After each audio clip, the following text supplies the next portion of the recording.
afternoon. Today, my final presentation will have the combined theme of evil. And I'll be doing it from the perspective of the victim, as well as the perspective of the criminal themselves. And I must warn you, what you're about to hear might actually be disturbing and graphic to some. Now, my first piece is going to come from the Nuremberg trials, which happened after World War II ended.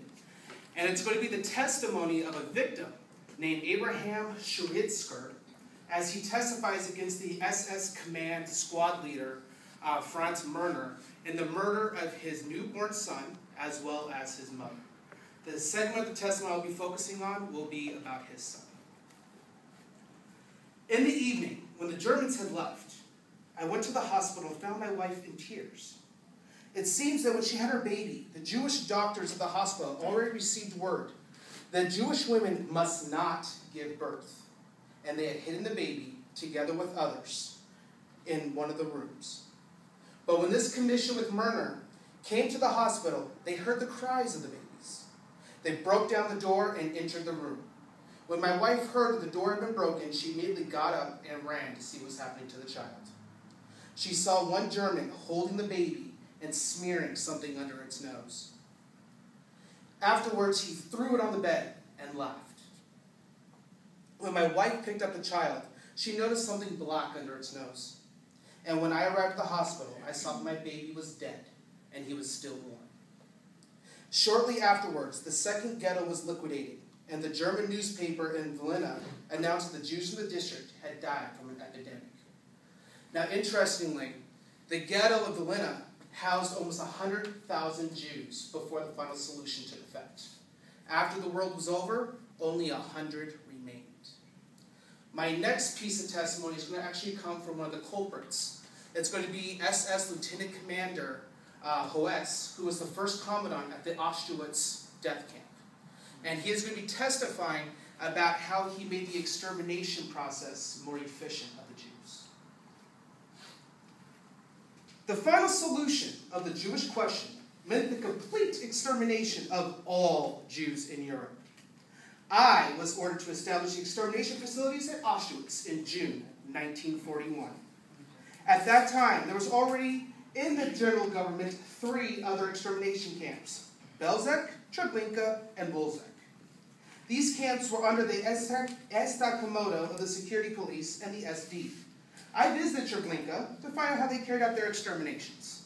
The camp commandant at Treblinka told me that he had liquidated 80,000 Jews in the course of 1.5 year. He was principally concerned with liquidating all the Jews in the Warsaw Ghetto. He used monoxide gas, and I didn't think his methods were very efficient. So when I set up the extermination facilities at Auschwitz, I used Zelkon B, which is a crystallized prussic acid, which we dropped into the death chamber from a small opening. It took anywhere from 3 to 15 minutes to kill everyone. And we knew when they were dead when they stopped screaming. We usually waited about 1/2 hour before we opened the doors and removed the bodies. After the bodies were removed, our special commandos took off all the rings and extracted the gold from the teeth of the corpses.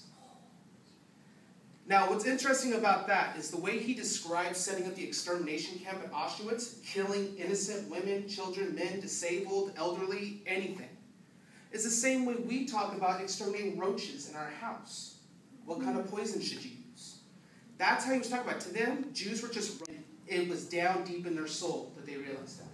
However, for my third piece, it will be from the script. And it's going to show you that although some may actually view this as evil at the beginning, might actually turn the tides later on. And under the cloak of evil, there's usually some good.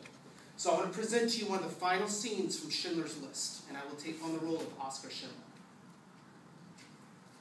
It's time for the guards to come into the factory.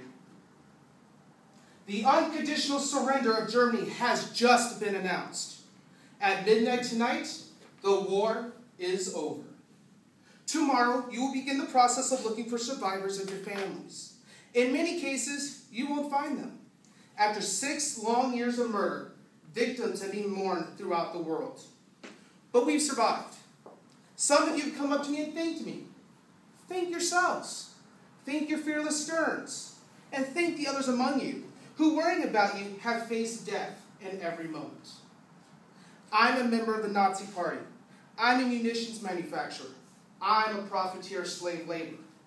I'm a criminal. At midnight tonight, you will all be free. I will be hunted. But I shall remain with you until 5 minutes after midnight, after which time I hope you'll forgive me, but I must flee. I know you've received orders from our commandant, which he has received orders from his higher-ups to dispose of the population of his camp. Now will be the time to do it. They're all here. This is your opportunity. Or you could leave and return to your families as men instead of murderers.